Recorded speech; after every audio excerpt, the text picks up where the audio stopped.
Dimp Digital presents Idle Game Chat. Cool.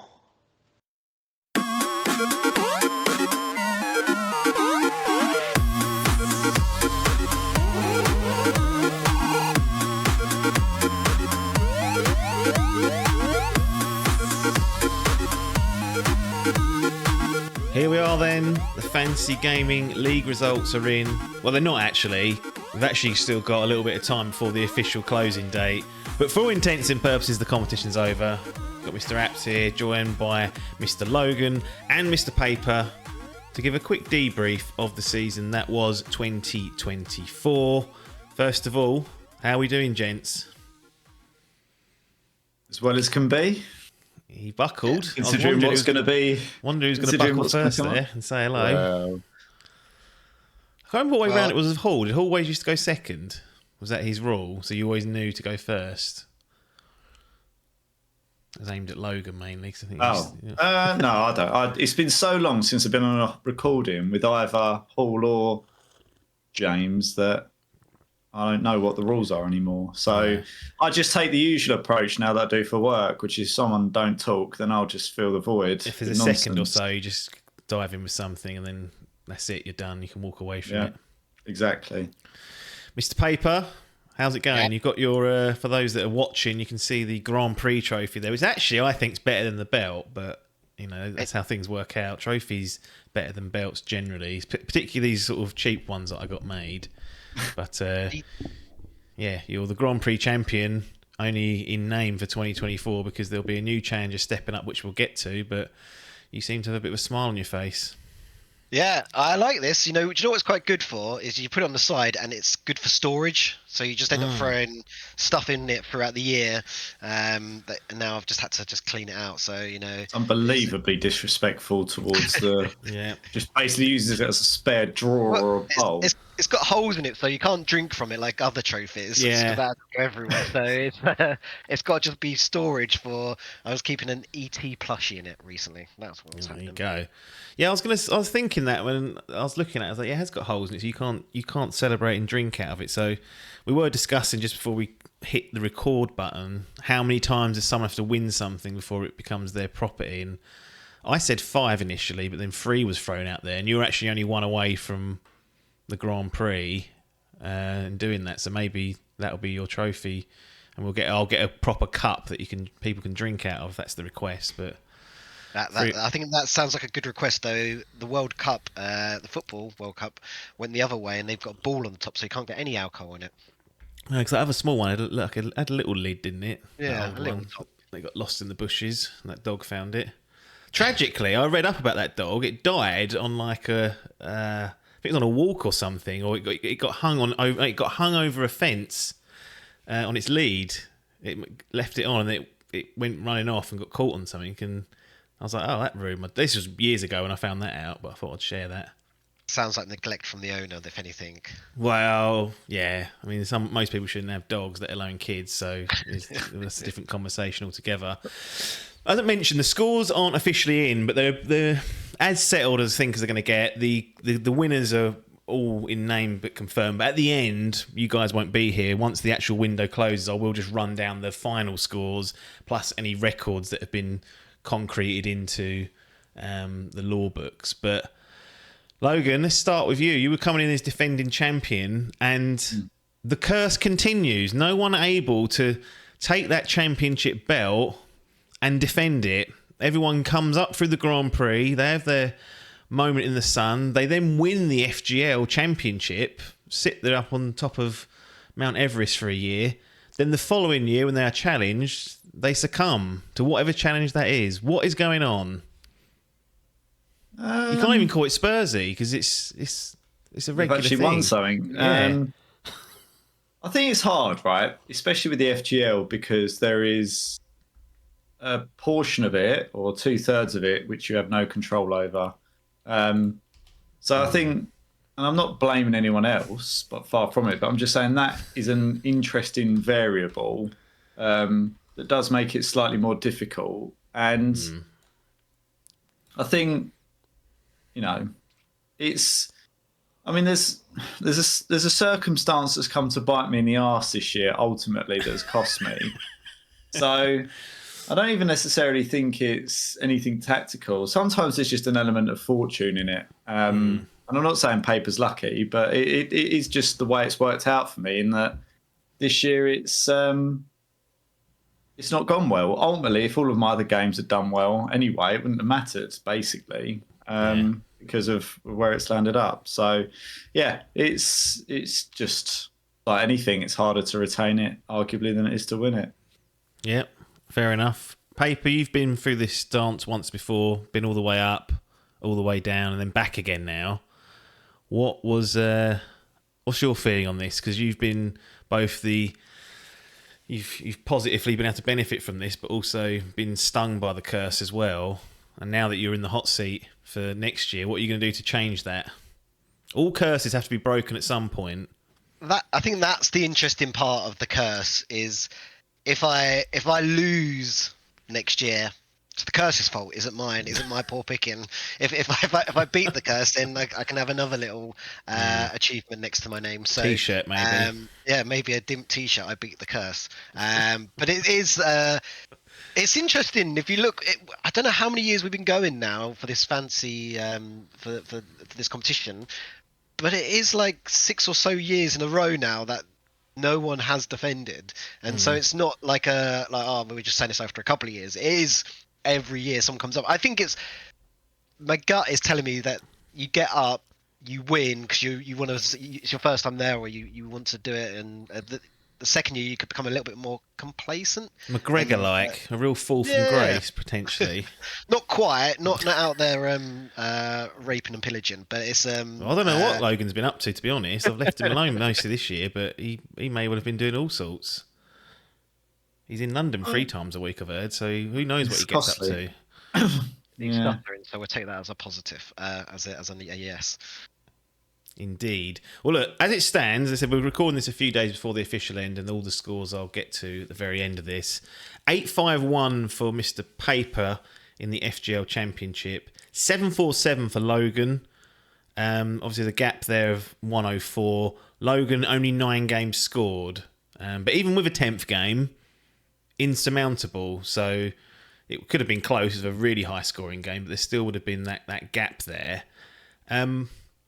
Let's start with your own picks, the sort of 3 picks that you are somewhat in control of. As we know, the other, what is it, 7 or 6 that the guys do? Is it you do 4, isn't it? You do 4, and then they do their other 7. You don't have any idea what they're picking, ideally. But that's something you have control of. You have the first sort of round pick, and then you have to pick up the scraps at the end, which I think is the harder part. But Logan, your picks are as follows. You've got The Last of Us Part 2 remastered sitting on a 90. I think that's a very astute pick. And actually, as it stands, is the highest scoring captain pick out there. So if there is some sort of silver lining, it is that you did get the best game out of you and just Paper's picks head to head. Then we've got Football Manager 2025, no score, which we will get to. That's twice that franchise has scuppered you in various competitions over the years. Tales of Kenzeria Zhao, sitting on a 76. I've actually got that downloaded, ready to play, because I was listening to a podcast many weeks ago and sounded like something I would want to jump into. It was on that PlayStation Plus Extra library, so not the best, but also not terrible. And then Alone in the Dark, 64, which was a bit of a roll of the dice. Let's start with The Last of Us Part 2 remastered. Obviously, that felt like a safe bet, and it was in the end, a nice 90. Yeah. I mean, it felt like it was going to always be up there. I know there was a little bit of doubt in people's minds. It's lost 5 points because people didn't want it existing. So let's be honest about that. It should be sitting on 100 really, but they didn't like the remastered treatment. Yeah, I mean, I thought it might even get higher than 90. Yeah. I mean, you don't want to get greedy, but I thought that's surely one of people's favourite games, and giving it a remaster should even, give it a bump, as you say. No one asked for it, so it got knocked a bit. But yeah, I mean, one way or another, it felt like minimum 85, surely at the bare minimum. So yeah, I mean, I thought there was a good window for that to score really well. Absolutely. Paper, it wasn't on your list, obviously, but I'm sure when you saw that, you're thinking, yeah, it's not, maybe not ambitious, but it's going to be solid, and that's kind of what you need sometimes. Yeah, well, I think rewording it was definitely on my list. It just was that Logan got the first pick, and I think that was going to be everyone's first pick for the year. No, James. No, James. I recall distinctly that you made a comment that this was quite far down when we had the original call to go through it. So unless you're going to get the video evidence up, then we'll pretend that I did have it on my list.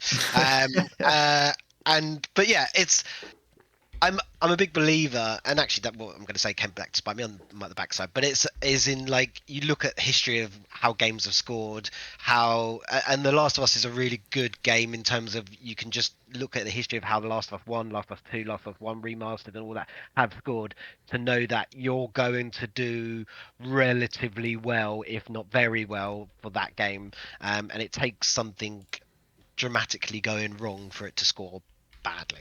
Yeah, I think that's what you kind of need. Well, let's not beat around the bush then, Logan. The next pick that you had control over was Football Manager 2025.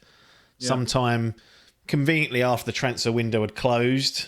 So I'm thinking it was October time when we found this out.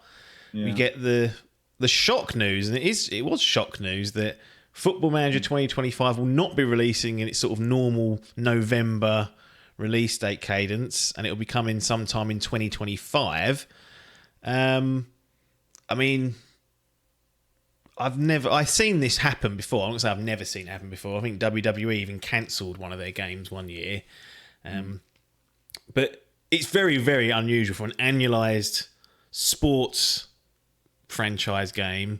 The spreadsheet simulator, all you got to do is update Excel for the year, make sure that Phil's getting those licenses for enterprise versions so you can get that done cheaply. And they've clearly had an absolute stinker here, and it's left you in a pickle and took you out of the game essentially. But also, I kind of think about what's going on in the future of that franchise over the next year or so. It'd be interesting to track that. But initial thoughts on the problem child that is Football Manager 2025, and previously it was Football Manager Touch, which didn't score, and then did score after you'd conceded, and that's where the Logan rule of the season end hard date came in. So twice stung by your favourite franchise, hundreds of hours poured in over decades, thousands probably. Yeah. Read them the Riot Report. So basically, I could sort of understand the touch version getting delays and things. I never thought the full fat version would get that, and if it did, I kind of thought it'd be so far out. I mean, I did wonder with this one. There was rumours that have rebuilt the game engine and various other things from the ground up. That like the 3D engine you're talking about there. Yeah. You can watch it in 2D, but I know one of the big points in the last 5, maybe longer years was like, it's 3D now. Yeah, I mean, you call it 3D. I mean, it's so for what it is, it's okay. I mean, it's not amazing. It probably could do. It was getting a little bit stale, so I think I welcomed the fact that they were updating it. And they do other things, but I didn't think that would materially shift out the date. And it has, and they announced it very late. So, I think another reason why I thought that would never happen with it is because they already release it 2 or 3 months into the season. So it feels weird that it's getting pushed back to a date where the season is, 3/4 or more done by then. It's over anyway. That fucking slot cunt's done it. It'll be over. Yeah, the whole thing's a bit weird, and then that throws into doubt, what they're going to do about FM26. It's due to come out, 6-7 months later. Like it would feel weird for them to do that. So, I think it's a really odd decision to push it out so far. And they've actually come out because a lot of people said, "Well, look, if we ain't going to get the game, we want the squad update." Yeah. And, nah. They literally went, nah. Yeah, they've come out and said they can't. There's some bullshit excuse, but they say it's tied to some other assets that they can't just pull. What? Yeah. So they can't do the 2025 squads for 2024's game, so you can at least in the interim. I know you can probably mod it yourselves, Yeah. There'll be people out there doing that. That is that feels like, I thought that was the lowest hanging fruit to like make good in the interim. I mean, I just think they know if they did that, no one would buy FM25. Because why would you, really? It'd just be no point. So they're obviously sort of made an excuse, I think, not to do that. Because they basically said, oh, you know, and to do it and take resource away from developing the game to get it out for the March date, which we obviously don't want to do. So they're basically saying it's two things. Yeah. Too much work that we don't want to put the time and effort into doing. So, yeah, I mean, it's disappointing. I never thought this would... I mean, you never say never, but it's highly unlikely that I thought they'd do it. It's basically my yearly mid-80s banker. And, yeah, it's been delayed. So, ultimately, that has cost me. But, you know, even if... When you look at the final scores, even if it got an 85... Yeah. And I know we'll get onto it, but it's pretty much my other two picks that have cost me the Tetler anyway. Do you think they are releasing it in 2025 still because there's some sort of agreement with said licenses that they have to release a game for every season?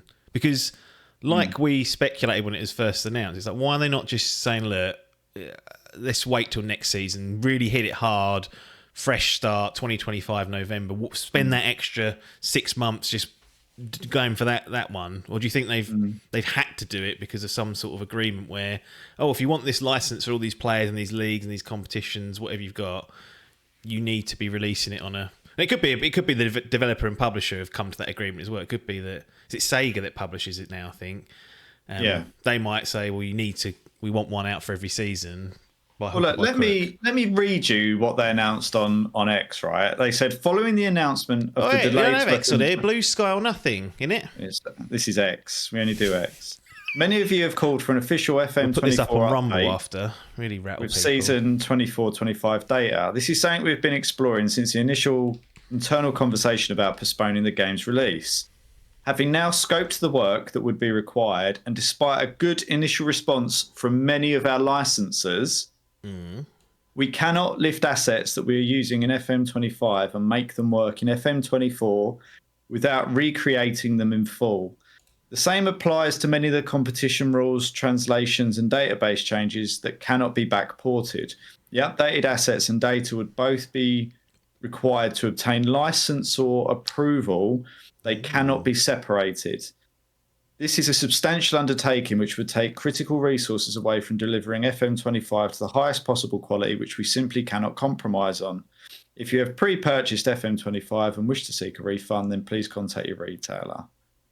So there appears to be some tie into it with the licensors of everything. So to your point, yes, I think there is a perhaps a requirement and a link to having that out. Yeah, interesting. Yeah, it's there's obviously a lot of murky stuff that we're never going to be privy to in terms of agreements between licensors and publishers and developers, what you need to do, what you don't need to do. So it's interesting to see them. Yeah, that's interesting that they won't do the database update for the old game based on licensing potentially. Yeah, I mean, it's interesting. It's really weird. I mean, I think there's a lot of websites that run like patches, image updates, and all sorts of things.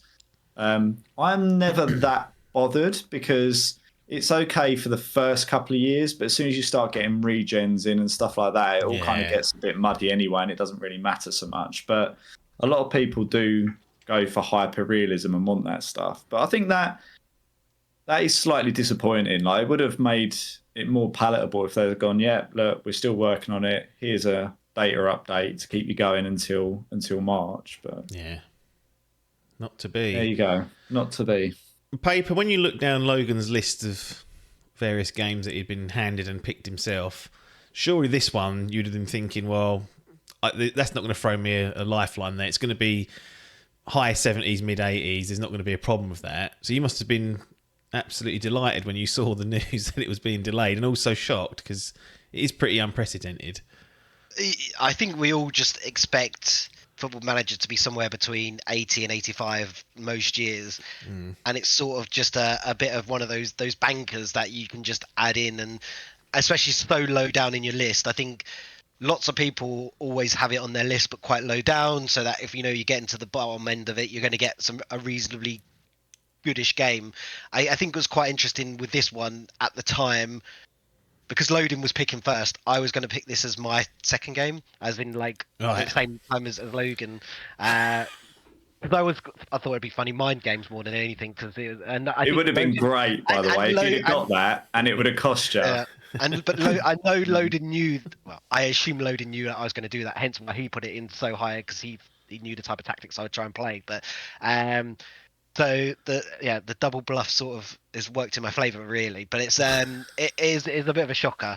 I'm not going to lie that I didn't chuckle a little bit when I saw the announcement, because it's one of those ones that you just don't expect, and it's one of those stories that will go down in Dimp lore as, hey, this happened a bit like what happened to Adkins last year, and cost him the opportunity to get promoted. He cost himself putting that fucking fraudulent game in his list.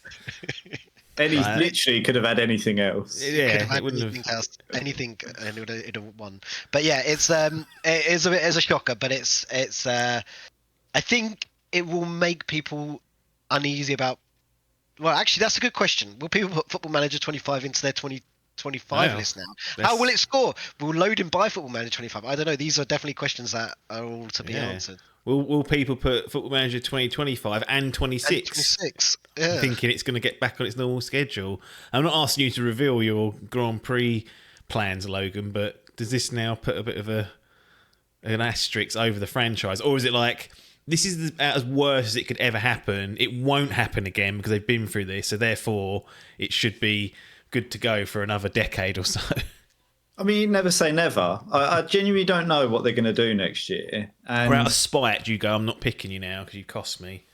To be honest, I kind of think it was in there as ballast, really. That's what it's used for, largely. And if it's not fulfilling its purpose as ballast, I mean, it depends on what else is out there that I think I can place reasonable confidence in. Usually when you start getting to the bottom of your Grand Prix list, it's a good one to have there. But I mean, it will come out next year. But it does make me wonder what problems are they running into. Like, it's not like it's a 2 week, a month delay. Like, it's a half a year delay, basically, a 6 month, 6 month delay. And I'm still not 100% convinced that it will come out in March. Like, I think until I have some clarity around what the plans are for next year in terms of what it's offering, like, I don't want them to release 2. Like, if they're planning to release 2, I won't include it as a matter of principle, because that is just bastard greedy.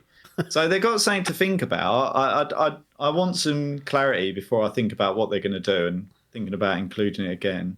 I mean, I'll buy it or I'll play it on Game Pass or whatever I'll do, but ultimately they're going to be more peeved off that you didn't put it on their list than you. That will hurt them. Yeah, I mean that they watch this, right? Like Miles Jacobson, who runs it, he's an avid listener. He's messaged me before to let me know. So, well, there we go. Who would have thought Football Manager 2025 would be one of the key stories of the year? It's like you said, it is normally just ballast. They're just to hold the fort down whilst other experimental picks are made. And maybe this was an experimental pick. Tales of Kinzera Zhao. The guy that is the creative lead for this, he's in House of Dragon. I can't remember his bloody name now for the life of me. But this is a story that he kind of wrote around his own experience and whatnot.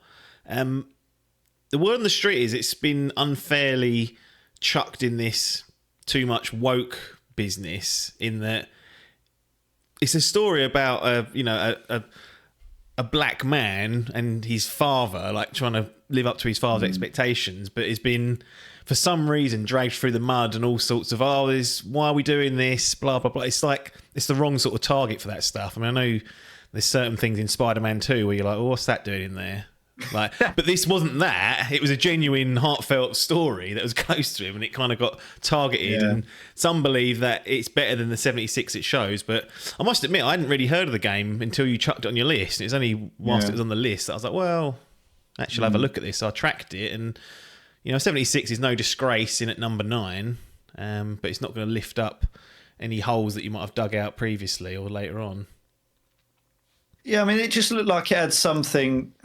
I mean, sometimes when I'm going through these, you're trying to find the hidden gem, right? Like sometimes the thing to do is to find the game that people weren't expecting, or that it looks like it's got something about it that it's not a huge name. It's kind of not come out from somewhere, but it will get that sort of like high 80s score that everyone goes, oh, yeah, that wasn't on the radar. And then all of a sudden it is, right? And there's just something about this game in that it had sort of a nostalgia to it. It had a story that I thought might resonate. It was very colourful, and it just had it just ticked a lot of boxes. It looked like it Metroidvania, which everyone wanks over. So everyone loves a bit of Metroidvania. Minimum 75 for that. So at least it got that. Well, yeah, I mean, it was about bottom of where I thought it would come from. I thought it sort of had the potential to be 10, 13 points higher, perhaps 10, 12, 13 points higher. But, it's the way it goes sometimes. It's sometimes I like to just have a little bit of something that no one else. Like, I thought this isn't a James game, right? I thought so. No. I thought I'll get on there. Yeah, that's what you're trying to say subtly. Well, I wouldn't like to intimate that, but you never know with these people. So I'm the one putting these woke reviews out. Yeah. Yeah. yeah. So yeah, look, it's a little bit disappointing, but it's not the nail in the coffin ultimately. No, it certainly wasn't. I think one of the things that hurt this slightly is that we had another high-profile Metroidvania game come out earlier in the year, Prince of Persia: The Lost Crown, which is in your team via Biff, sitting on an 87. And when that happens, and then something tries to follow it that's in the same genre, sometimes there is an overcorrection of this isn't as good as Prince of Persia, so it gets stung down a little bit. But Paper, this wasn't. I don't believe you even had this anywhere, so it wasn't really a concern for you, but. 76, as I said, I think it was on the lower end of what I was expecting. So it is what it is. Nothing I looked at. Nothing. Yeah, I mean, if you look at the gameplay, it looks nice. But yeah, it's just not, as you say, hit the marks. I mean, I was hoping for something around the Prince of Persia mark, but yeah, I think you'll find there might be an interesting data point, and I think, and as I said, I don't really know too much about this game, but we're talking about like the wokeness and maybe that hindering some of the reviews, and maybe we'll come to that in some of the other games that are on the list. But bloody doesn't tend to. The gaming industry tends to be on the left side of the political spectrum anyway. So if anything, you should get a buff. But with the political landscape and the gaming landscape, maybe there is some level of bias going into some of these reviews now that we're going to have to take a bit more into account. I don't know. It seems to be a new trend globally. One of the talking points was there's a consultancy firm called Sweet Baby Inc. that consults on dozens of titles, and essentially they were being pinned with injecting messaging or politically correct kind of themes into games where they didn't belong. And this was, as that was kind of picking up traction in certain areas, this game came out and people looked and saw they had consulted on it and therefore put two and two together and went, they've made them make this game themed around like a black tribe. And it's like, well, no, it's the guy's story. It's a personal story from his perspective. Yeah. So it's one of those things. I think it was just a little bit unfortunate, but ultimately, whether it had ever got to high 80s, we'll never know. But I think it got stung by at least a 5-point penalty for that sort of conversation that was taking place. Final pick, Logan, was Alone in the Dark, a 64. Yeah. Now, my assumption here was that you've been seeing the rise of survival horror games in recent years. It's almost like a resurgence. I'd say you can almost date it back to Resident Evil 7, but really Resident Evil 2 remake, when that come along, it seemed to just open up the floodgates, and we've had lots of games trying to fill the gap, whether it's Dead Space remakes, we've had Callisto Protocol coming along that's trying to do something new, other Resident Evil games in Village, Silent Hill 2, which has come out this year and scored very well. So my assumption was that you saw this trend happening and thought, well, I'll just catch that wave nice and easy for the last 10th pick. And unfortunately, it's on the low end of what we would consider good survival horror, according to the critics. 64, not where you want it to be, but was that the feeling? Was that what you was trying to do? Trying to get a cheeky wave catch and buff your score at the end? I thought there might be a bit of a cult following for this, that it might just sort of tick off what people from the original really wanted. But it basically doesn't look like it really had. No. So I knew that this one was risky. I knew it could fall on that sort of side. But again, this is what I mean. I thought I've got the ballast there. I can be a bit more ambitious, perhaps, with a couple of the other picks. I thought, Metaphor, Hades, and like a drag. Like I thought I've got some good games in there that I was confident were going to be high 80s games. So I thought I can be a bit more, a bit less safe, if you like, with some of my other picks. So yeah, I mean, this was definitely a bit of a gamble that didn't pay off. And I'd say that, ultimately, really, when you look at the scores of the games that I got, my two more ambitious picks didn't fall the way I needed them to. And even if Football Manager had come out and did what I needed it to do, these two are probably 10 points lower than I needed them to be to beat James's good score anyway. Yeah, absolutely. Paper Alone in the Dark. These games go back to the PC days, believe it or not. I think we, at the time, if I remember correctly, we were questioning this pick. Yeah. When Logan picked it, and I can't remember why. I was just trying to Google it there. I can't find it, but I don't know whether the original reviews for the original Alone in the Dark on something like Metacritic were pretty poor anyway. And I get the tactic of there is definitely a trend, and I've been caught out by that trend with a few people over the years, especially with the resi stuff. But yeah, unfortunately, I think it is our lowest. If you take the nose score out, the lowest scoring game on the roster. So it's didn't do too well. No, not at all. That's your picks, Mr. Logan. There, we're just going to jump over to Paper's side of things, and then we'll take a look at what other people gave you. Paper, the headline pick here was Microsoft Flight Simulator 2024, and up until days ago, we were unsure whether this was even going to score because there was launch issues they're pinning it on cloud capacity and things like that, and the scores have slowly trickled in. And I have to say, I was expecting not the 90s that you were when you first said that, but they did in their trailers address a lot of the things that I thought, this could actually be a game that I would want to play. And there's like a career mode, you can start up your own aviation business, there's like rescues, there's actually gameplay there rather than just marveling at the tech of like being able to fly across the globe. But marred with launch issues, and then I think once the launch issues have subsided, people have discovered other technical bugs and other things, etc. For a game that was so technically on its own level almost, having Earth to fly around, I am very surprised that this has ended up with it's only a 75, but I'm shocked, to be honest. Salmon said it all along, it looked like DLC, but I think even a DLC to Flight Sim OG would have been better than this. It's really been caught out by ambitious tech or perhaps a lack of technical understanding of what they had previously. But I have to say, as a headline pick, that's not what you were hoping for, but fortunately got away with it this year. Yeah, I've definitely been let off, and I think as was in the run up, I did have you and a few people saying, "You sure you're going to leave this in?" But well, not I didn't tipping say me that. off. Well, no. Steward's inquiry required. No. Get a steward in. No, Afterwards, but I said, I'm shocked you've left that in. After the window closed, I was like, I can't believe you've let that time bomb where you could have just put anything in, like any old tutor that was coming.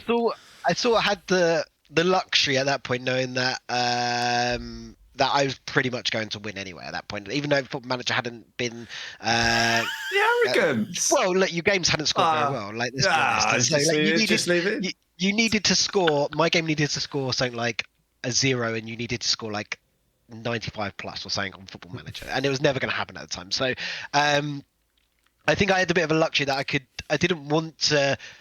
I wanted to see it out, if that made sense. And so, like, there was if it was closer and I was feeling the pressure, I might have gone for the sub. But I think this is an interesting one. Yeah, I'm very surprised how it scored in the end. I think, when it was originally announced and the trailers and everything like that, I think most people were expecting at least an 85 plus type game. I think some of the scores at the moment have probably been hit by the launch and the technical issues they've had, and there's been. If you go on the score page, it's really it's a minefield of there's IGNs and PC Gamers scoring it 9 out of 10, and then there's random Hobby Turkish people scoring it 5 out of 10, and so like but then you got to deal with that, and the game we play is on the critic scores, and so ultimately the critic scores is what it is. I generally think this will probably be a game, give it 6 months, and it comes down in value. A lot of people will be like, this is fantastic. And as like you said, the career stuff will be in there, lots of different types of aviation. Everyone enjoyed the first one. And so it's, I think it will be one of those No Man's Sky type situations where it probably scored lower than what we're going to have in 6 months' time. But yeah, that's not the game we play. So the game we play is hey, you screwed up. But I got past it. Yeah. Do you think they backed themselves into a corner by just putting 2024 on the end of it? Like, if it was called Microsoft Flight Sim, fucking, I don't know, Aviation XP or whatever, like they could have just said that's delayed and no one would have been none the wiser. Whereas I think when you put a year on something, Football Manager in its own world, but it technically has 2025 on it. But I think when you put a year on something, it would have made... Like market, they'd have been like, okay, this is coming out in 2025. To my mind, it clearly needed more time in the oven. Like, it needs to cook a bit more for the technical issues to be ironed out. I just wonder whether putting the 2024 in it kind of hamstrung them. And I was like, well, it's kind of ready, but who do we care? We'll just chuck it out there. It's going to go on Game Pass anyway. But having a year there meant that they were kind of snookered. Not to say they couldn't have delayed it, but it looked a bit silly if it released in 2025 and beyond. I think the hey, it's going on Game Pass is maybe a misnomer in terms of that. Actually, the people that it's in terms of the people that love Flight Simulator paid for like the premium packages, which were like £200. And it's like same crazy, with this one. There's like hundreds of pounds worth of DLC for people. Yeah, exactly. And it's the type of thing that people, if they're into it, they're really hobbyists of flight sims, they're really into it and they're going to pay like the top package to get everything. And actually it's just screwed over more their audience that are going to be playing it year on year out throughout. That's their main game. And so the general average Joe who would just download it to give it a go on Game Pass, be like, oh, I'm just going to wait I'll wait 3-4 months and I'll play it then. But it's I do think adding the 24 on does hinder things. I don't think they were a million miles away from being ready to go live, and I do also believe stability stuff with going live on the cloud is massively problematic, and we've seen that from games anyway. So I don't think that if they'd gone live a year later, they wouldn't have seen the same problems, because sometimes when you release things at scale at that level, you don't know until you know. And I think, especially when you're trying to be at the front of the technology curve. And I think that's sort of what Flight Sim's trying to do. And I think they were probably screwed over by that a bit. So I think, yes, probably 24 hampered them a bit. I don't think, I think would they delayed it probably in 25, maybe 2 or 3 months, but I think they would have still had the same type of issues at go live. Yeah. I do have concerns about, because this is an offline, it's a single player game at the end of the day, but because of the way it harnesses real world data, you have to be connected to the cloud in order for it to work efficiently. And I think we're all kind of in the boat of, if you're playing a multiplayer game, the first 2 weeks, sometimes there's issues, there's capacity issues, but that's rarer nowadays, but it does still happen. But it's kind of an accepted, pitfall. Helldivers 2, the perfect example of this past year, where it's just a nightmare to get in after the first weekend because it just blew up. And people are like, oh, it's a multiplayer game, we understand it. I think people are less understanding of a game where you're playing it solo and yet you still can't get into it, and you're queuing. You're like, what's going on here? And I know that Microsoft have been talking, or there's been rumours flying around that their next console might be something that harnesses the cloud a lot more, so their games can quote unquote be enhanced by it. And that's one of the great things about Flight Sim, is that actually if you do get in and see it, you're like, this is really impressive stuff. But there's an issue there, I think, that they need to iron out, of people being able to access it. The trouble with the cloud is people think it's an unlimited space. It's not. It's all sitting somewhere in a data center somewhere. So there is capacity issues, and the fact these things run off of Xboxes and other computer parts to get access to it means that this might become more common. And I always think, Logan, going back to Crackdown 3, that absolute stinker of a game, one of the promises of that game was the multiplayer would be cloud enhanced and have full destructible environments. And then that came out and the game itself wasn't very good. But again, that whole promise of the cloud didn't meet anywhere close to the expectations. Are you at all concerned about a future where you're like, oh, I'll just play this single player game? It's like, well, you've got to connect to the cloud because it's doing all this clever shit in the back end to enhance your game, and there's not enough space for you. So I'm concerned. I mean, it just needs to run good, for want of a better term. Like it does, though, doesn't it? Like if it's seamless, like the chances of us becoming less connected is slim. Like I think chances are, over time, we'll all have a Starlink, right? Like this bullshit of cables is going to go away. Like we're not going to be doing they? this. They're blaming the Chinese for that. Well, there's deep sea and cutting cables on the bottom of the seabed, I've heard. It ain't ideal. So ultimately, within the next 10, 15 years, whatever it might be, there'll be 6G and it'll be so bloody fast, it'll make these cables redundant and we'll just connect. Like, this is the reality, right? So we're all permanently connected via phones anyway. Like, I think it seems to be an inevitable shift towards it. If it just works and it becomes part of the way the game's built and designed and everything, fine. I'm largely okay with it. But they sort of stop trying to sell it to me. I don't know why. Do you know what I mean though? Like, does it matter to me whether it's on the cloud or not? Like, well, you'll see it on the store page. It'll have a little asterisk next to it saying "cloud enhanced," and it'll be like a marketing ploy. Yeah, but I don't. Who's going? Oh, that's better. Well, they're saying Microsoft Flight Sim can't exist without it. So ultimately, if that's the way they're going to build it, then they live and die whether it works or not. Like, I don't feel like you need to sell it to me and go, oh. And if anything, I go, wait. At the moment, I go, what cloud?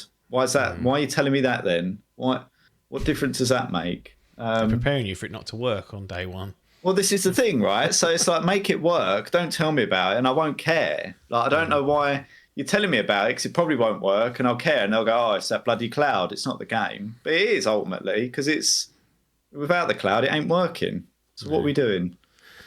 There we go. I don't know what. I'm always a bit surprised that we've even got a 2024 flight sim. I know it's been 4 years, but the first one was was good in its own right. I thought they'd just build off of that, and it would just be a service game. But they went for a new SKU and perhaps a new technical. They wanted it. They did. They tried to cash in on it, and now left with 75s. Paper Princess Peach Showtime, the first of a Nintendo double bill for you, and just skipping forward, and neither of them really setting the charts on fire, with a 75 and a 77 for Mario versus Donkey Kong. Let's do these together. There is a Nintendo bump. We've all seen it throughout the years, but it does seem to be selected games these days that you're not always guaranteed your high 80s. And Princess Peach and Mario and Donkey Kong sitting on a 75 and 77. But again, obviously in hindsight, enough to get you over the line. But when those scores sort of trickle in, you're like, well, that's not ideal.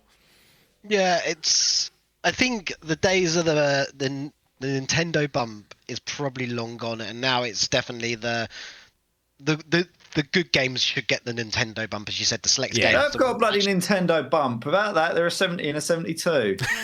You could argue that. You could argue there's a minimum kind of floor they will always get above. You could argue that is the case, no matter how bad the game is.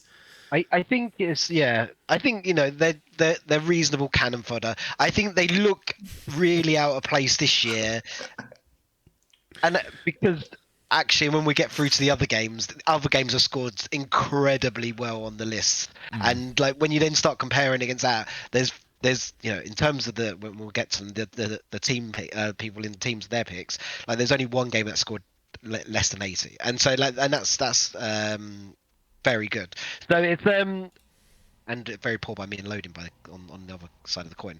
But I also think, James, like they picked, they didn't feel like there was 20 games this year that were going to be unbelievable. Like, it didn't look like that from the outset. So I think we were left with kind of what's left, if that makes sense. Like, I think a lot of the bigger games were picked obviously higher up on the other guys' list. So we were kind of left with I mean, I say dregs. You got an 89, but like there wasn't a lot obvious that we could pick. So I think some of our picks and some of yours, like Nintendo's an obvious one to go to for something a bit safer because you know that they're going to score a certain. Like, there's a good chance to score a certain level. So I don't think. Yeah, I agree with you. I think it wasn't the biggest year of bangers and bangers and bangers, though that maybe the critic scores would say otherwise. But it wasn't massively obvious. But I think with these they were just sort of cannon fodder. Maybe I didn't do enough research this year. It was okay. It worked out. But it's breaking scores potentially. It's it's Nintendo. They're easy picks. Sometimes it goes your way, sometimes it doesn't. I think the problem what I'm seeing with Nintendo now is they're throwing out a lot of like Mario style games like year on year out, and I think people have just said, yeah, I've seen this a lot now. What's different, what's new. I thought with the Princess Peach one would score higher, and mainly because they had like a mechanic around her being able to change like profession and all like this other stuff, and I thought, that's a bit different, a bit new, but clearly didn't help. So it is what it is. There's nothing special to talk about, I don't think. Yeah, it's I've been done with the Switch for ages now. I just want the Switch 2 to be announced and released, and it sounds like that's not happening not when I wanted it to. I thought New Year I'll be pre-ordering and getting that thing. So I've sort of down tools on the Switch myself, despite its use case. Logan, are you done with the Switch 2? Is it all over? Or you've been done with it for a while? Well, Harry's got to an age where he's interested in it. So yeah, we've had Is it Paper Yoshi? I can't remember. That's getting played. Mario Kart's getting played, and that Elephant Mario. Can't remember what they're called now. Wonder. That's Mario good. Wonder's getting played. Yeah. No, it's good actually. I got that for me and Jodie to play, but it's Harry that's actually playing it. So from my perspective, I'm largely done with it because I just think I don't know, like out of everything I can play, like I don't know why I'd sit down now and play like a 2D side scroller Mario. Like if there was a 3D Mario that come out, like a big hitter, absolutely I'd sit down and play it. But it's not coming until Switch 2, so it's just going to be, to Paper's words, I think cannon fodder to keep people tied over until that next one does come. But it's not done. But I think I felt done with it for a while. Like overall, I think the problem is there's so little grunt on it that it's become very outdated. I say quickly. I mean, it's sold really well, but I want a bit more from it. I think it's sold now. It's 2017. It come out. Like it's been out for what was already underpowered at the time because of the handheld this is the aspect. problem. It's kind of stuck around. I think what's quite interesting about it is like I've got mine packed up to go down to CEX just to get some trading credit with a few games because I'm sort of looking ahead towards what's coming, what's next thing, and just get that trade credit ready so that I can get the most bang for the buck. Because yes, maybe there's another Pokemon game coming next year, but Pokemon their games are not really pushing to what everyone wants, and so that's not going to set the world on fire. As you said, everything's probably going to be in the next sort of Switch console or whatever, next Nintendo console, and so actually let's pack away. And like next year, fingers crossed, we'll all have the GTA, whatever new game will come out, and that's where everyone's focus will be.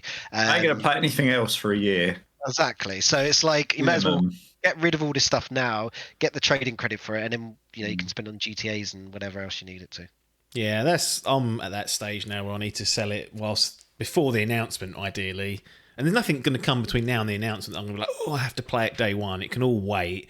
And the chances are, if there is a game like that, let's say as a 3D Mario, chances are they'll want to launch it with the new Switch anyway. And it's going to, it should run better and be sort of the better version. So I should have done it a year ago with the Switch. But the other day, I was down there fiddling with some cables and the power cable on the dock has been unplugged for, I don't know, 18 months. I didn't even know. I didn't even notice that it was not even plugged in. So I don't even know if it works. I need to test it, then wipe it, then sell it. But it'd be interesting next year to see what they come out with and do. And the rumor is there an interesting rumor that the Chinese Switch store's been turned off in like March next year? Okay, yeah, that is what people have suggested. but we're getting late in the day for them to start that marketing cycle. Although it's the Switch, True. they can kind of do whatever they want, and they could do it the day before, and then it would sell out the very next day. So really, they can do whatever they like.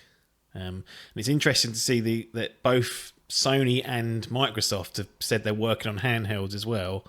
It might be more to do with like the Steam Deck coming in and being a bit more of a high-powered machine, but it seems like the Switch's idea of having... Remember, we used to have the Nintendo console, and then we'd have the Nintendo handheld, and the games would be different. Some games are only on one, some games are only on the other. They unified that pipeline. I think it's just been a massive boon because you capture both sides of that audience. And I think Sony and Microsoft are looking to say, well, if we can make something that can run a PS5 game in the next couple of years, that might satisfy the handheld market, and the same with the Series X or S. But yeah, we'll do a full retro on Switch when it's all said and done. Cloud, running through the cloud. Well, that PlayStation Portal has been very tempting. It runs through wireless Wi-Fi. Just sometimes I'm sitting in there and I think could do with just doing a few levels on Metaphor, but I don't want to sit in here, dogs being annoying. Whereas I could just sit in there and bloody play it, and it'll be done. So that is definitely something I'm looking at in the future. But 200 quid seems a bit steep for what is essentially a second screen. Yeah. Anyway, paper Braid Anniversary Edition sitting on 89.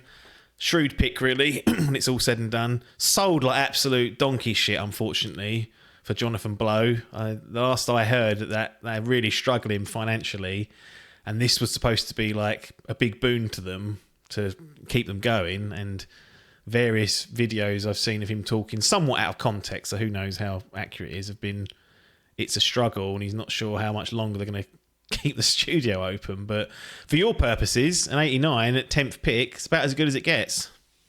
Yeah, Again, it's the history of the game, isn't it? It's looking at what it had done before, and the anniversary edition, unless it's technically broken, is going to surely be in that realm. I think, there's a lot of fondness. Like Braid, if you go back to the boom of the indie games, like that was right at the forefront of that sort of big boom, and I think people have a lot of fondness of it. And like the credit where credit's due, like, and I'm not gone out and brought Braid Anniversary Edition, so maybe I'm the problem. But they seem to put a lot of love and effort into it, and like it feels like where it's a small studio in comparison to what like The Last of Us 2 remastered, and you can see the level of like these extra levels they put in, the commentary they've done over it all, and the enhancements, and you're like, for such a small studio, they've put a lot of effort instead of just sort of reskin it to try and make an extra buck.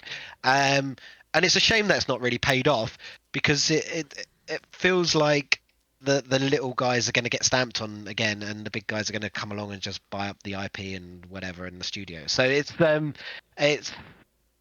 a shame, but like, yeah. I think it was one of those, that last pick, that was a bit of a risk it for a biscuit. I knew Braid scored well. The anniversary looked like they was having enough things, and people were generally quite excited for it. The small community that really wanted it. It probably scored higher than I expected it to. Okay.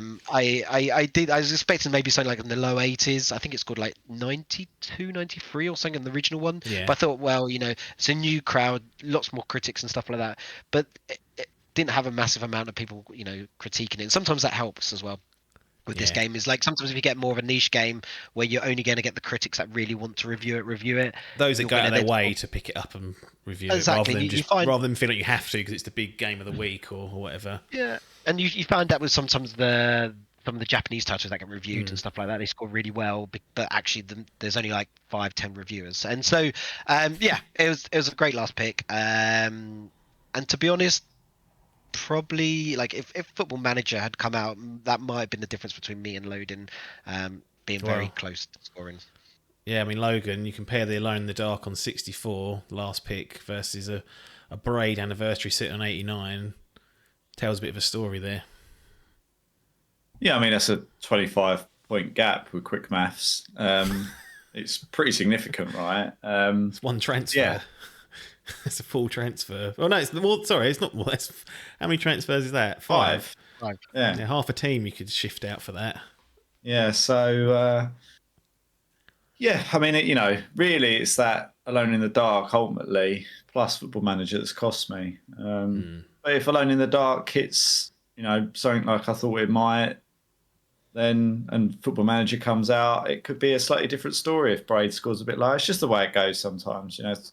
Fair play to James for picking one that scored really, really, really well. And as he said, probably better than he thought it would. Well, that's your personal picks. I do want to just highlight some of the other picks that the team members made for you guys, because I think it's one of the stronger fields that we've had. Like everything above an 80 bar one game. So the actual, I know we slag off the competitors and they're normally blamed for all manner of failures and whatnot, but this year really they've shown up and shown both of you up in certain aspects with the games that they've got to pick. Now, arguably they've got an easier task. Although I don't know, actually. You're going against a field of 6 others. You don't get what you want. It's hard to say. But going back to your team, you got Adkins, Biff, Parky, Adkins. So I've just gone for that twice. Adkins, Biff, Parky for Mr. Logan. Let's start with Adkins. Like a Dragon, Infinite Wealth, 90. And then an 81 for Senua's Saga, Hellblade 2. It's a solid entry from the young lad. 190 and 180. Maybe a bit unlucky with Senua's Saga. I think we was all expecting that to be the breakout sequel. Now it's under Microsoft's stewardship, but it just seemed like more of the same. People went and overcorrected and kind of undervalued that game slightly, but I was expecting more. But nonetheless, you can't really sniff at those sort of numbers in those couple of games he's given you. No, absolutely not. I mean, you always want. I'd have liked a bit more from an 80 odds to 85 or something, but again, in the grand scheme of things, I can't blame any of my picks really compared to what I did. I mean, it literally is all my fault. I'm the manager. I've made the decisions, and it's cost me. Yeah, it's a tricky one. Paper, you didn't have Adkins on your team, but that's surely a solid entry. I know you. I mean, maybe on balance, you've got better people in your team, but I think it just again reaffirms the strength of the field this year. Yeah, it's everyone scored really well. I think there's probably one game in there that didn't score so well with all the team picks, but me and Logan are not there to talk. Like it's we've cost ourselves this year, and it's basically whoever was the worst in terms of picking game between me and Logan. We can't really point fingers at anyone, which is a shame sometimes when you're when you're in charge. The best part of this is being able to blame someone else. Yeah, exactly. Yeah, can it do that? That is a bit of a pain. Parky's the next one. Mm-hmm. No, Biff, sorry. Prince of Persia, The Lost Crown, 87. And then Rise of the Ronin, 77. Probably that's the disappointing one, but again, no disgrace.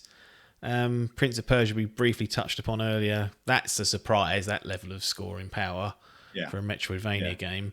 And then Rise of the Ronin arguably underperforms, considering it was published by Sony. We kind of expect anything they put their name to get 80s and above, and Rise of the Ronin struggling. And it's probably worse than that number suggests, I would say, because I think Sony get a little bump these days. I know they didn't develop this one, but they stamp their name on it and put it on the console, then usually there's a certain level. But yeah, I mean, Biff, once again, showing up, and he's been the butt of jokes for many years, but he seems to have found his feet finally and can turn in some solid performances for you.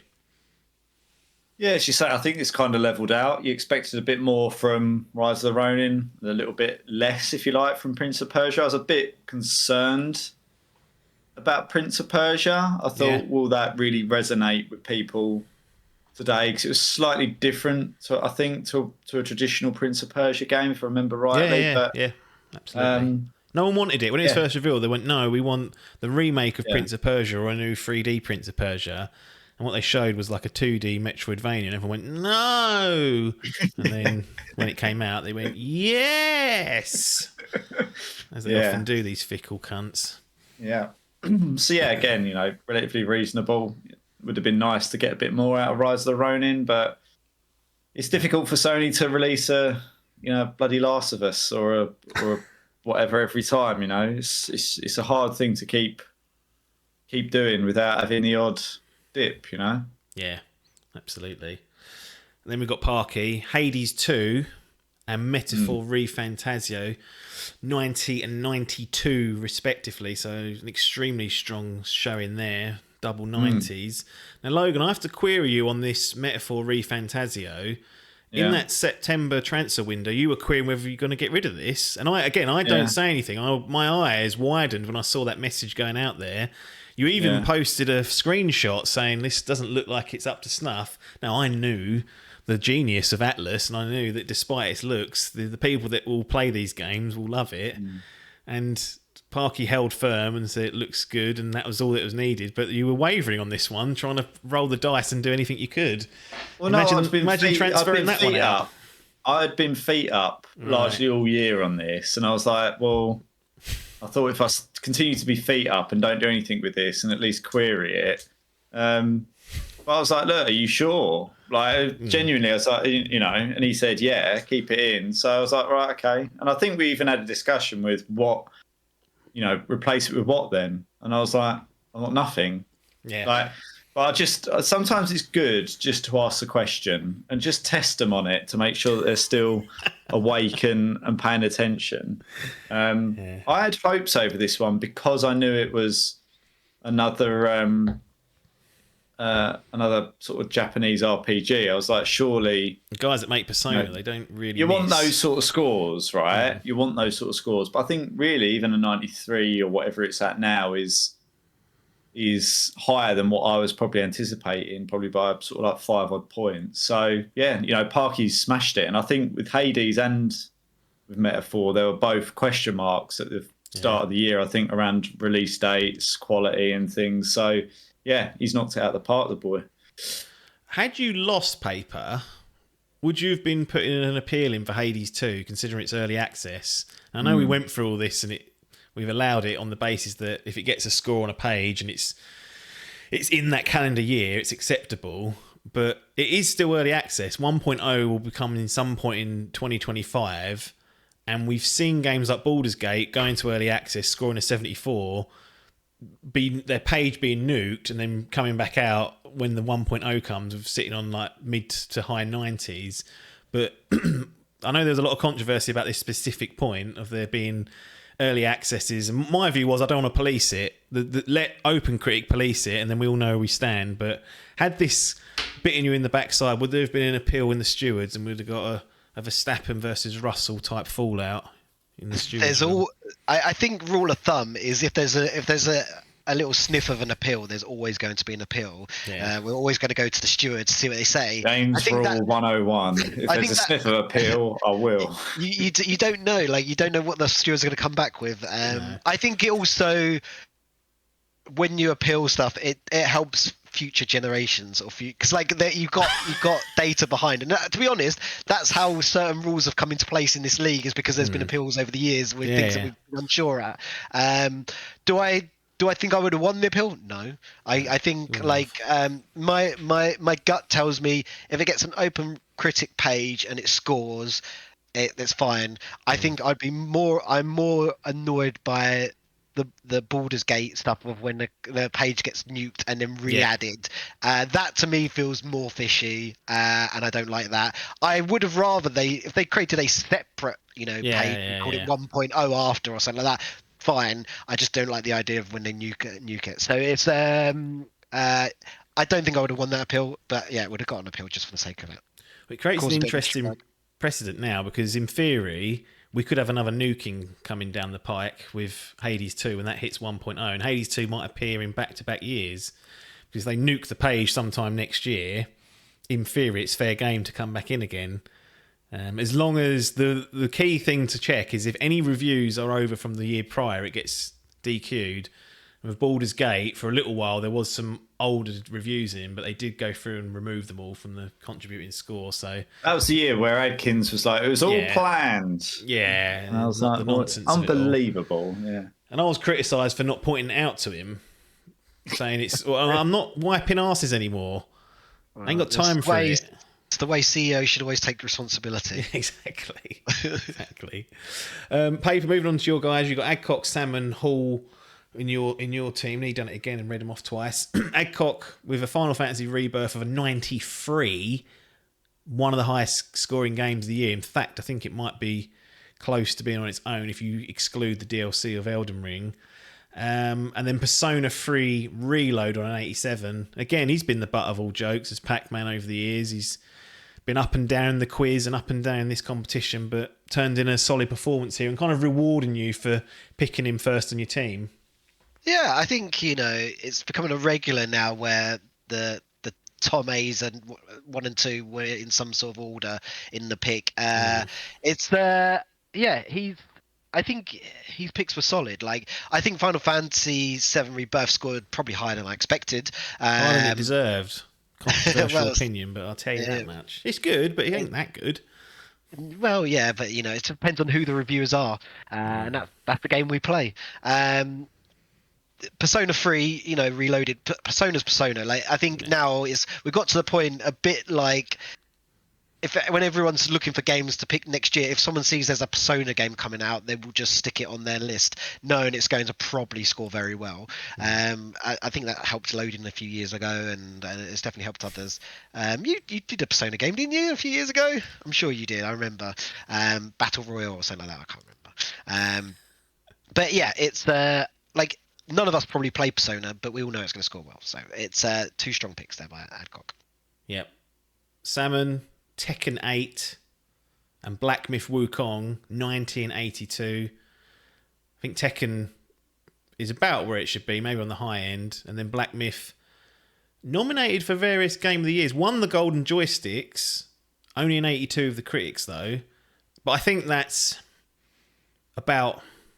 I was worried that could be a complete stinker because it's one of those games that showed really well in the trailers, and you're like, well, how does this come together in a video game? I've seen these excellent trailers throughout the years, and they just don't deliver. But 82, again, nothing to grumble at, and will do you the job.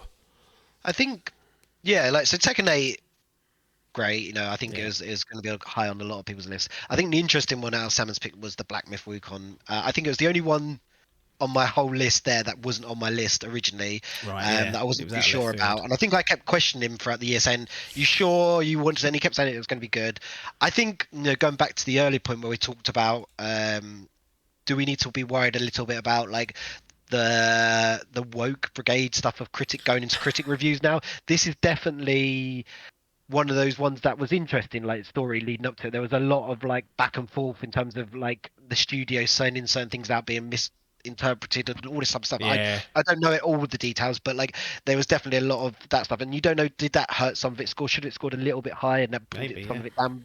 We just don't know. I think, as you said, it's it's been nominated for a lot of awards since it's come out, and it's won some. And 82 out of all the people's picks on my team, that's the lowest scoring one, not including my picks. I wouldn't have expected that, and so like I think it's maybe it scored a little bit lower than what it probably deserved. I think it's one of those interesting ones. It seems to be more of a fan favorite than a critic favorite. Indeed. Then we've got Mr. Hall, Paper Mario, The Thousand Year Door, 89, and then Elden Ring, Shadow of the Erdtree, 94. I think the scoring of the DLC being that high was no surprise. But there's the Nintendo bump right there. We see it, Paper Mario, the RPG series, getting some kind reviews, and in the end, Hall was put in a very, very, very solid performance for you, despite being picked number 3. So he will have taken that as a critical stance over him being picked that late, and yet he's been rewarded despite that, and now he's going to be challenging you next year, which we'll get to. I think, and like, I think that probably gives him MVP status. It's close, because the scores are moving up and down. It's at the moment, it gives him MVP as we're having this conversation. So for to be picked third, and actually, I was probably surprised that because Loading had the opportunity to pick Hall in front of me, because I would have been the first person pick, so I would have done Adcock, he did Adkins, then I did Salmon, and he went for Biff over Hall. And so I think, if you look at it, once again, these little things that decisions we've made, could have really changed the outcome of the story. And so, Hall's done really well. I think, Elden Ring, I'm surprised it was that low down in my list. Like we all knew it was going to score well and it's going to score that. And I think that's no surprise to anyone. I think the Paper Mario one was definitely higher than probably some of us expected it to be. Maybe not Hall, but it did well. So you're never going to sniff away from those. Any complaints, Logan, that a DLC has scored that highly and is the highest scoring game in the championship game? Well, if it's got a page, what can you do? It is what it is. So you have not to happy take it with on the it. chin. It's a Game of the Year nominee as well. Yeah, DLC, downloadable content. In fact, it might have won it. I think that's happening Mm. but as this goes up, so I will check back in with that. But what a duke that would be. I mean, yeah, it's Paul's done really well, got 2 good picks, and it contributes to the unbelievable score that James got at the end of the year. Yeah. What else can you say? It's difficult because normally there's someone you can really rake over the coals, but this year, for both sides, they've done a pretty upstanding job and actually carried the water of both sides. Oh, for sure. Normally, people are expecting to be raked over the coals, criticised, and that's what they tune in for. But this year they've managed to pull their fingers out of their asses and produce. I think you could swap almost any of those guys either or, and there would have been no real shame in that. It did mostly come down to the team or the captain picks at the end of the day, which is not what you can normally say. You can normally pin the blame on someone. Here's the real question. No transfers made by either of you. Paper, what's the rationale behind that? I felt like there was a bit of stubbornness towards the end where you wanted to do a whole clear run almost and not bow down to doing a transfer for whatever reason. And it's paid off just about at the end of the day. But was that we know there's a balance to doing it, and you need to factor in the £5. It should be £5. I'd be rich. 5-point penalty. But I felt there was stubbornness towards the end of this, where you was like, "I'm going to ride this out and go down in a flame of glory or shoot to the stars, regardless." Oh yeah, 100%. Like I think Jose it's quite nice to be able to say you've got a list there that's done well. I've won, and I haven't made any substitutions, so that means we've taken it from the start to the finish, and we haven't had to change it. So we can look back and say we made the right decisions.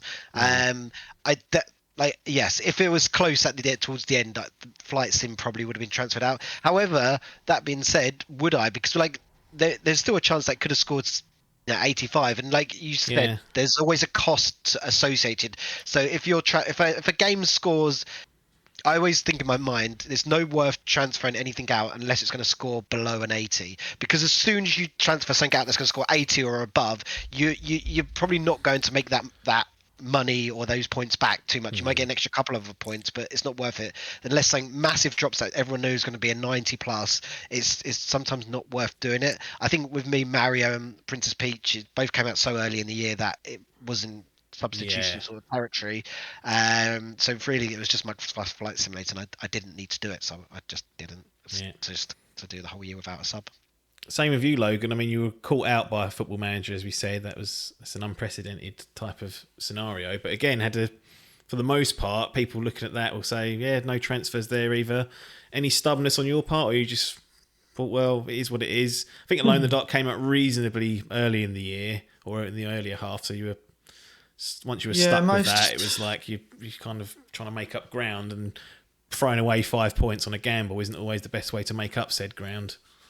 Yeah, most of my games I think were out sort of like first half of the year. I mean, I think Tales of Kanzara was April, Alone in the Dark I think was March, Rise of the Ronin I think was May. Since I think Senua's Saga was out early, Hades was early, Like a Dragon was out in January. Like I think a lot of what I had was out in that first part of the year anyway, so I think that's another reason why I only really questioned Metaphor, because everything else had come out by then.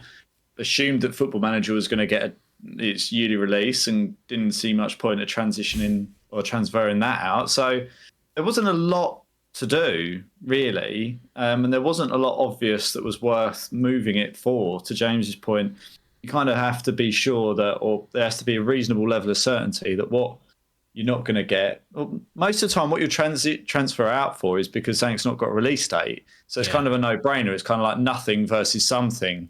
Whereas with this, you're trying to do a trade-off between a 5-point penalty and whether it's score. Basically, whatever you transfer out has got to score at least 5 points more to make it worthwhile, and that's quite difficult to do, I think. So I would probably say to the board that it's worth considering that penalty, because it makes it It makes it. We went higher. No, I think. Oh, I think you should get. the only way I think. here's what I've thought of in my head. Yeah. The only thing I would ever consider, and I would probably still say no, even though I came up with it myself, is that you do your 10 games and then you pick a bench. You get 3 to 5 picks that you can swap in as almost like a football match. You can sub them in. Yeah. It's not roll on, roll off. I'm not doing that Sunday league nonsense, but you can. There's no cost associated to them, but you can't change a bench. They are locked in. And if you want to do an outside force, you literally, as you would in the football world, you would pay to transfer in said player into your squad. That's the only way I've ever thought of it being a way of doing it. And then I was like, people can't even do the basics of this thing. They can't even just send me 20 to 25 games, on time. And I just think if I start adding extra wrinkles into it, they'll be like, oh, what's that mean? And then you know what it'll be? Where's my bench team? I'll be like, oh, for fuck's sake. So it's the competitors. I blame those brain deads. They've had to dumb it down so much that any old fucking blower can run it and deal with it. I just think fundamentally, it discourages any sort of risk taking. I think because of that penalty, big risk. You said. Well, no, it's a risk. So my tactics would be slightly different if I could pick a game and then perhaps transfer it out if for no penalty a bit later in the year if I saw something that might. People would just be putting GTA 6 in every year, though. I get your point. And that's what I wanted to discourage. There has to be some sort of reason not to just chuck, I don't know, whatever game you think. Elden Ring 2 for 10 years. It's like... I would say you get... So even if it's something like where you get one free transfer or so... I think there's at the moment... Then I've got to track it. Yeah, I know. I'm not saying there's a perfect system, but I think at the moment... What we've got now, that's definitely perfect. I could transfer something out and I could get an extra 2 points. Like I could do that a couple of times and get an extra... So I could play it a bit more tactically. But I have to do a trade-off between... I have to get... Realistically, is that game going to be 7 points better to benefit from it? I'm with Apps on this, but like I think the democracy works. Well, no, it's just more the fact that actually it allows you to be lazier this time of year, given your picks, and like ultimately the people that put the effort in to do a reasonable bit of research should therefore be rewarded for that research, and therefore like it just rewards the people that are being a bit lazy. And we know I'm not going to point out people, but there are people in the group that are quite lazy when it comes to doing their picks, and so it just. But they'll continually be lazy. Yeah, so I don't think that matters. Then they get penalised and they never win. And so, but that's so like, why would you reward the people that are not putting the effort in versus the people that are putting the effort in? I think my point is if there was a couple of points difference between this, and I felt like I could have perhaps moved some things around, and not just for me but for you. I think it encourages. Sort of like, oh, okay, well, I'll try that because I think I've seen a bit more of that game and I think it's going to do a bit better. So I might transfer it because I think it's worth taking the risk. There's obviously a risk playoff there, and maybe you don't do it in the Grand Prix. Maybe you do something for the FGL. They have to be trained to the same rules, otherwise they can't. It bridges the gap. It's like changing the sport on them. You get up to the Premier League and they're like, actually, we're playing with a rugby ball now. And they're like, oh, I mean, look, it wouldn't have made any difference, right? I'm not saying that this is something that would have made a difference for me, but I just think when we're talking about trying to sitting on games, excuses, when you're looking at games, it is once you've got, and especially for the team picks as well, right? Because there's an element of responsibility that you can abdicate yourself from, like. So when you're thinking about transferring a game out, you go, well, if this goes Pete Tong, it ain't my fault. No. I've asked a question and then I can blame someone else. Whereas if there is a game where I think, okay, we could transfer that with no penalty, I might be more inclined, I think, to try and push it or make a change. And I think that's just the point I'm making is that it encourages conservatism, I think, because of the penalty. So I get why it's there, but conversely, when you're evaluating whether you want to transfer something in, it basically to get a benefit, you have to get at least 6 or 7 points, obviously, and that's a lot. That's a massive swing. Yeah, that is a lot. You're right. I mean, I understand people's perspective, but absolutely not is my response to that.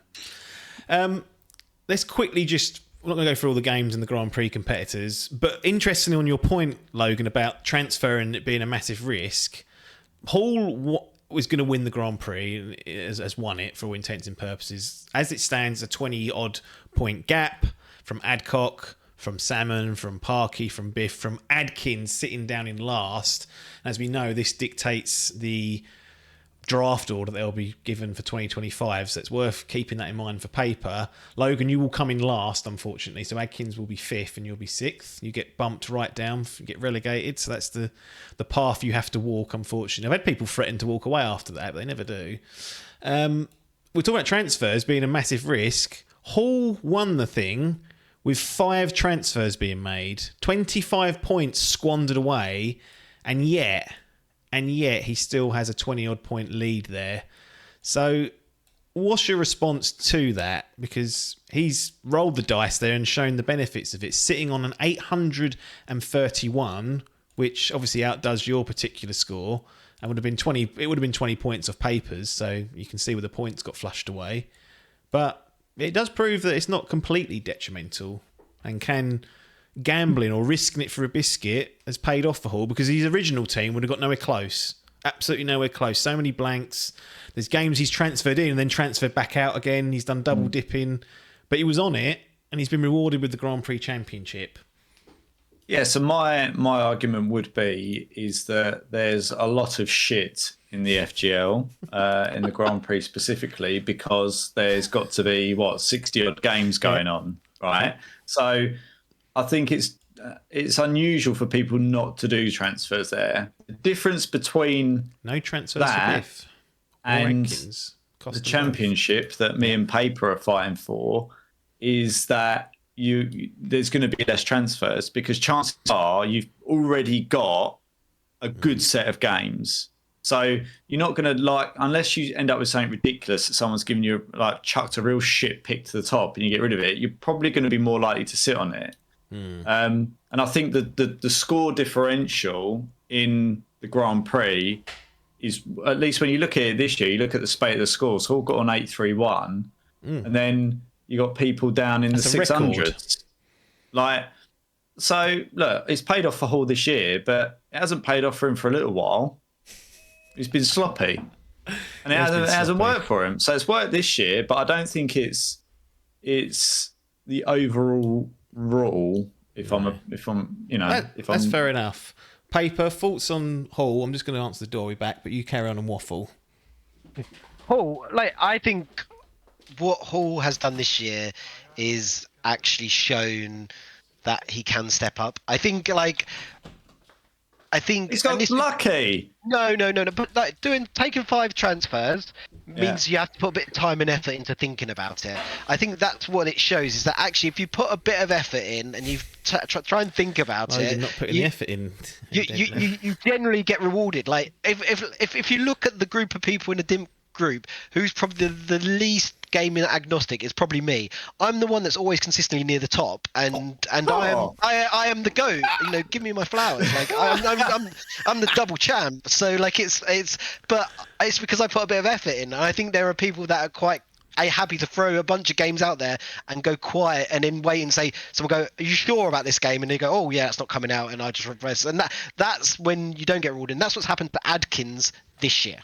He just threw a load of games out, and he's forgotten about it, and then every now and then he's thought about it, but he hasn't overly thought about it. So I think what it's shown is Hall's actually put a bit of effort in this year. He's actually tried, and actually his gaming knowledge has therefore come to the forefront, and bang, he's done it. Because it's a year thing. It's not just a quiz, which is one night.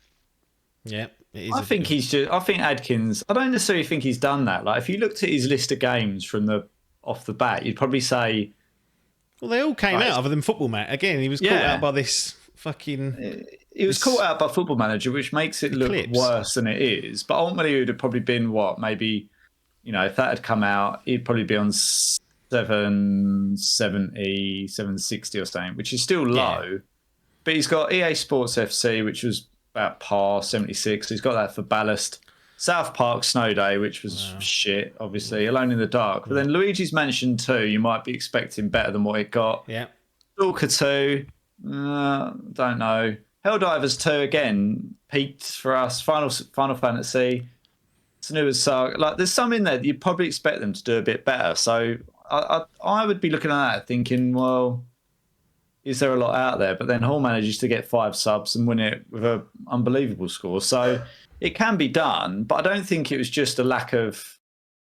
I think what you tend to find is that the people that do well in the individual title is generally people that get some of the good picks slower down.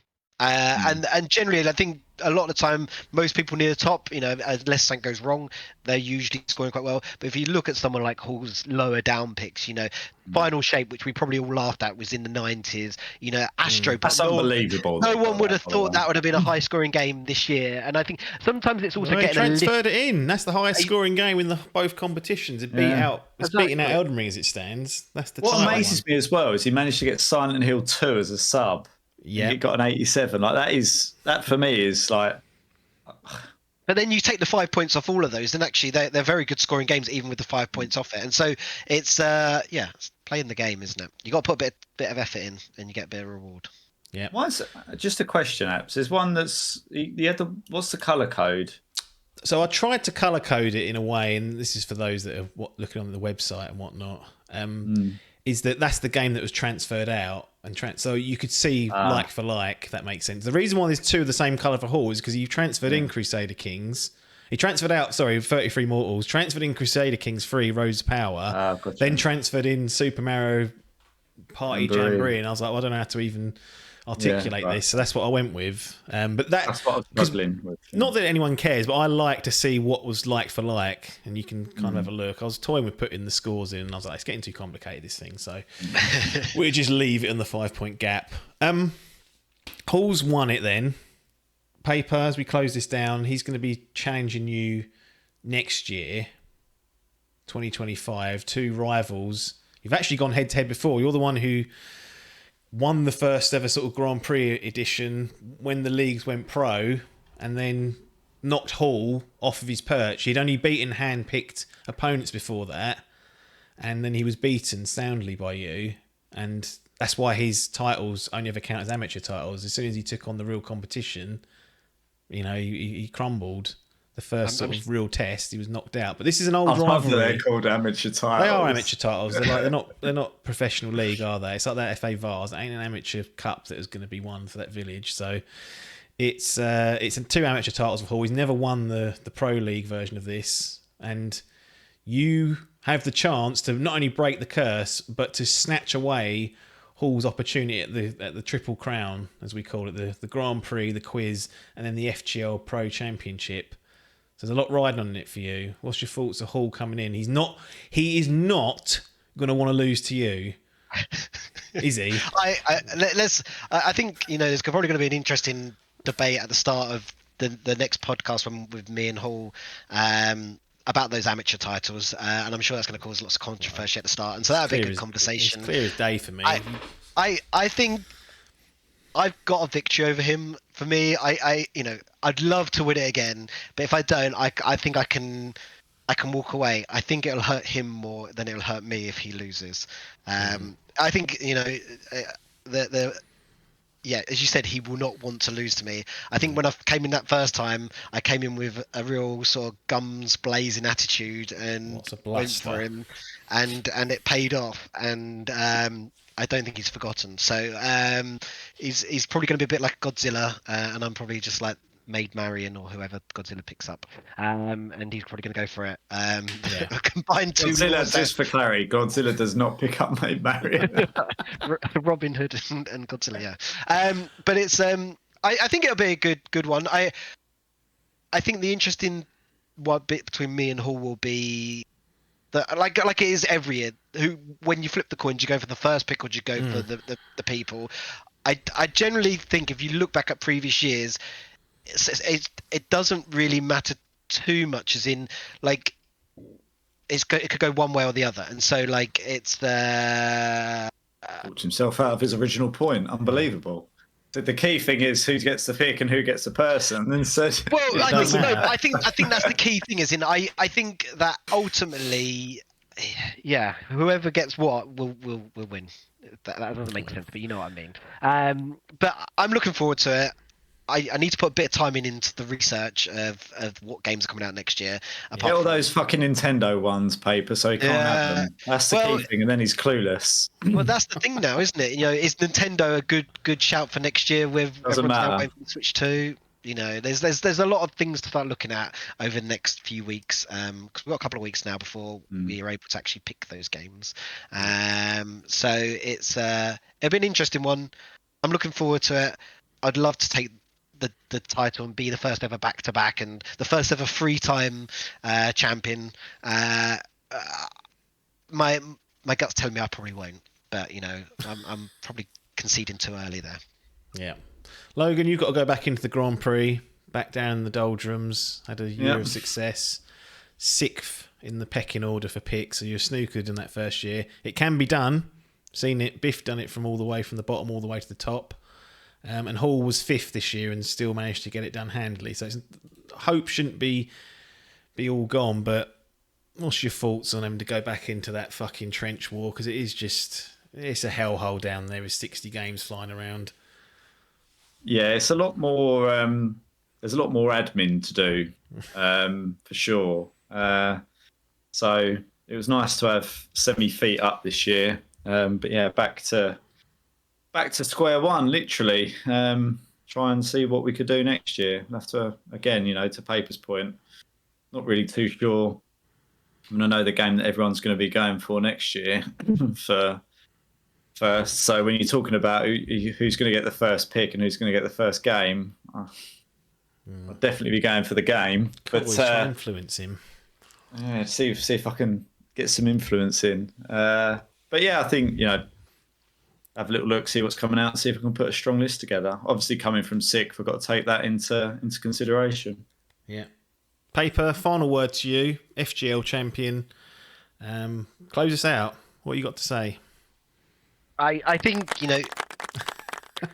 keep watching. I think it's nice to have won. It's nice to be the first double, as I like to call it, or the king double, winning the individuals twice and team twice.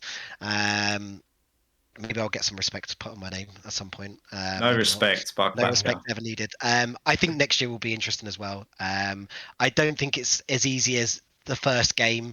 That first game doesn't have a date at the end of it. It's just a 6.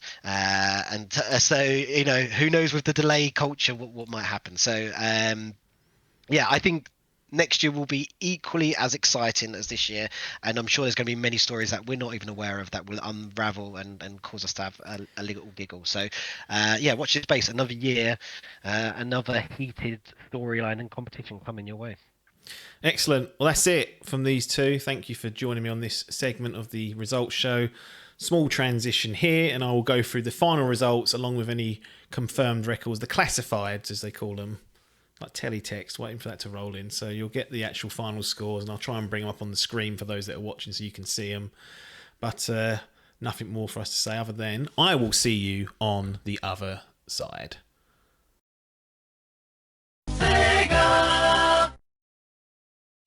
So here we are then, back with Mr. Apps to close out this Fantasy Gaming League results show for 2024. The season has now officially ended. I've run the final numbers, and I've got some results and a few other little stats to bring with you, or for you, I should say. So the final Fantasy Gaming League Championship scores, which is Paper versus Logan, is 8-5-3 for Paper and 7-3-2 for Logan. So Paper misses out on setting a new record. The record still is Logan's 2023 score of 859. So he was very close, and really, we went through it on the results show. His personal picks kind of let him down. It was enough to win, but ultimately it could have been much, much more. But congratulations to Paper. It's still a very strong score, and puts him in position to be the first person to retain the championship in 2025. So we'll see how that goes. Hall, he was the MVP. So that's the guy that's produced the most points for their team based on the 2 picks that they give the team, I guess, unknowingly at the time. and it's 183 points that Hall got in. Parky was only 1 point off with 182, so a very strong showing for him. But Hall keeps or grabs that MVP title. The highest scoring MVP is still Adkins. So he set that in 2023 of 187. So there's still a record there for people to chase. Other interesting kind of facts and figures here. Parky still has never been on the winning side of the FGL. What I mean by that is he's never been a team member and won it, because he's won the Grand Prix, so earned his right to challenge for the top title, and then he went on to win as the leader of that team, so he won the big prize. But every time he's been in the team since he started, he has not won it. So is he a curse? I don't know. But his average score contribution is around 89. So that's pretty high. So I don't know what's going on there. Surely some sort of winner's medal is due his way in the next couple of years, you'd expect. But, you know, that's life. That's how things go. Adkins, another character. So many of you will have remembered back in the day that if you put Adkins in your FGL team, you won. 2017, 2018, 2019, 2020. If Adkins was in the team, that team won. He was seen as the golden goose. It was almost like it was some sort of spiritual thing happening that he would always win. He was just a serial winner at that point. He's now gone 4 years without winning it. So 2021, 2022, 2023, 2024, no team wins. So he's been in various teams over those years and not won it. So that's got to be a concern. It seems like the Golden Goose might have a bit of a curse, and he'll be looking to rectify that in 2025, I am sure. That's probably about it for the FGL. Obviously, we've got Hall stepping up to take on Paper. The interesting thing about this season is there's going to be some records set. There's going to be history made, I should say, as I try and get my words out whilst I'm feeling like absolute garbage. The first bit of history could be Paper, the first person to defend the Fantasy Gaming League Championship. So that's never been done. As we know, the winner of the Grand Prix goes up and knocks off the reigning champion. It's just a cycle that seems to continue. Paper can end that official curse if he's to beat Hall in 2025. But Hall himself, he is one step away from completing the Triple Crown, which would be a quiz win. He won that in 2020. The Grand Prix, which he's just won here in 2024, and we'll get to that. And then the FGL Championship. Now, he has some amateur wins of the old school FGL Championship back in the day when it was like a challenger series where we'd handpick opponents. But in the modern era, he's not recognised as an FGL champion, and he disputes that. But that's the record books. It is what it is. It's like counting world championship wins from snooker before the Crucible era, or when it was a challenger series. I mean, Joe Davis used to win it 15 years in a row. It doesn't count. So he's got a chance to earn that here today, or this year, I should say, coming up. So there'll be history made. We'll either have a first ever Triple Crown winner, or we'll be the first person to break the curse. And maybe we'll get Paper that I Broke the Curse t-shirt for him to wear for 2026 if he manages to do that. Moving on to the Grand Prix, Hall won with 831 points. That sets a new record for the Grand Prix. The previous record was Chapper's with 812. And to be honest, I am petty with a lot of things in life, and we all know that Chapper's during the following season after he won the Grand Prix in 2021 walked away from the Dimp clan, and that record was still there. And I didn't want to scrub it off and get rid of it, because that wasn't the right thing to do. But Hall has officially rectified that. So my pettiness has finally won. And if nothing else, I'm very petty. So I was glad to see that particular record expunged so that all the current competitors are holding records in various areas. So that was good for me, selfishly. But in general, Hall's had a really, really strong Grand Prix, as we discussed earlier. 5 transfers made, and still able to come out on top with the record-setting score. So hugely impressive. In terms of the actual running order, because this will define the draft order, providing people get their picks in on time, there'll be penalties for that, but we'll explain that on the draft show should that be required. But Hall is number one, as I said, 831 points. He goes up to the FGL Championship, so number one spot then goes down the order. So we've got Adcock, who finished second with 809 points. Very good effort from him. Salmon finishing third with 788 points. Parky finishing fourth with 773 points. Biff in fifth position, 738 points. And then Adkins propping everyone up, 688 points. The only man not to get all 10 games out. And had he got a game out, he was only 143 points off of what Biff had done. So, it would have been, I guess, fairly tight for him to that's a lie, actually. He probably would have beaten Biff if he had managed that. It's not 100. He's 143 points off the lead, but yeah, disastrous year for Adkins. No other way to kind of paint that. He won't be too pleased with that at all. But that is the stats and the figures. I don't think there's any other interesting stats that I've got here for you guys. No, not really. That's it. It's going to be paper versus Hall. The draft will be coming up shortly. Well, it'll be coming up in the new year. So not quite shortly, a few weeks. Probably be... So obviously we're doing this monthly cadence now. Undecided whether to put the draft in. I think the draft will go into the January edition, so of Idle Game Chat proper. So expect to find that as and when you can. But another great year. New records being set, new kind of curses being put in with the Parky and the Adkins type of things. But we've got another year for those guys to try and rectify that. It'd be interesting if Parky and Adkins end up on the same team next year again, because that means the curse will either be broken for both of them or continue for both of them.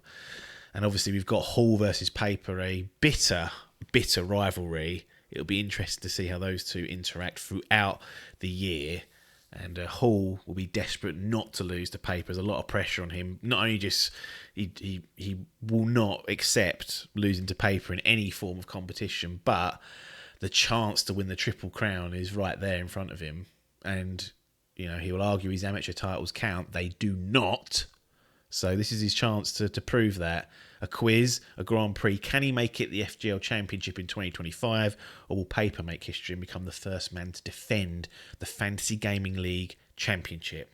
Anyway, I think that's enough waffle to close out this results show. So I hope you've enjoyed this year's Fantasy Gaming League.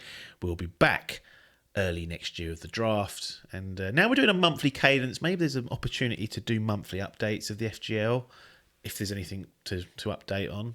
That's something I've definitely wanted to do in the past, but because of the hamster wheel of weekly turt, it was difficult finding time to do it, whereas now we can sort of breathe and think, right, what makes sense for next month, and kind of do it. So look forward to all that. Subscribe to YouTube if you like the video versions. Subscribe on your favourite podcast app if you like the audio versions. I recommend Podcast Addict, not a sponsor, just I've been using that for many years and never had a problem with it.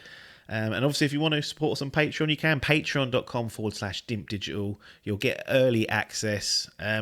You'll probably get things like I'm toying with putting like standalone segments like the Fantasy Gaming League Draft on its own in Patreon, just to live there for people that have it a bit quicker as a little reward.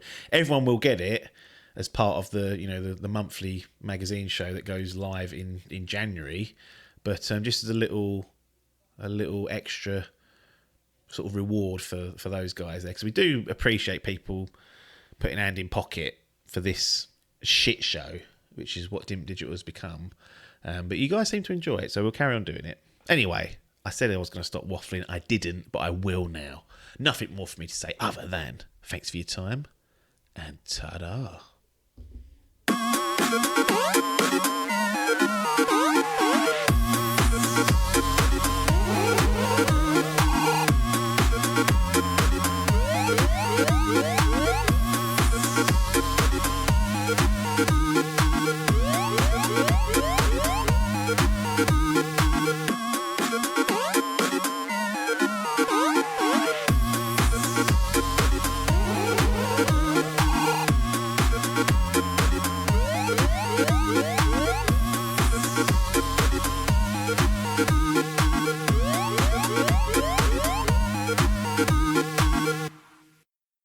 This was a Dimp Digital production.